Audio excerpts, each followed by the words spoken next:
Un train de marchandises est devenu incontrôlable. Dis-leur qu'on ne contrôle plus le train. 75-51 à West Colton. Ces freins ne peuvent pas l'empêcher de dévaler la montagne. À l'aide! À l'aide! On file à 145 km/h! 145! Le convoi de plusieurs milliers de tonnes d'acier et de marchandises fonce droit sur une petite ville.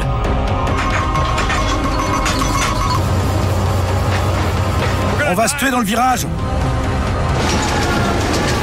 Une banale erreur a mis en danger la vie de ceux qui sont à bord et des habitants de la petite ville. À l'aide! À l'aide! On file à 145 km/h! On ne contrôle plus le train! Venez, vos gilets de sauvetage! Où sont les gardes-côtes? Tenez bon!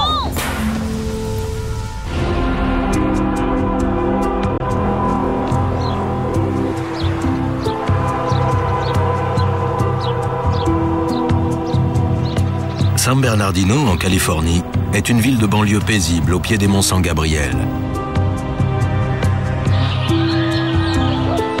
Nichée entre le désert de Mojave et l'agitation de Los Angeles, c'est l'endroit idéal pour fonder une famille.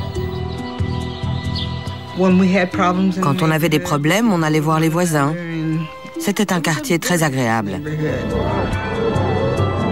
Mais en 1989, cette ville américaine connaît coup sur coup 2 catastrophes. 6 personnes trouvent la mort et 18 habitations sont complètement détruites. Tout commence avec un train devenu fou.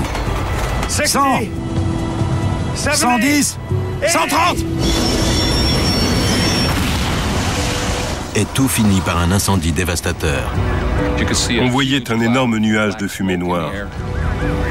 On aurait dit l'enfer de Dante. Bien qu'ayant eu lieu à plus d'une semaine d'intervalle, les 2 drames semblent liés. Et les enquêteurs vont tenter de trouver ce lien éventuel. Au secours! Ne m'aider!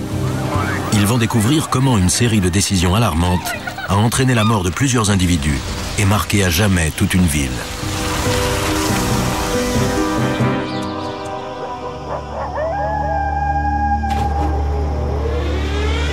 C'est le petit matin, ce 12 mai 1989.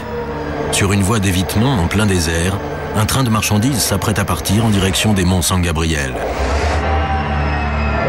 Frank Holland est le conducteur du convoi numéro 7551 East de la Southern Pacific.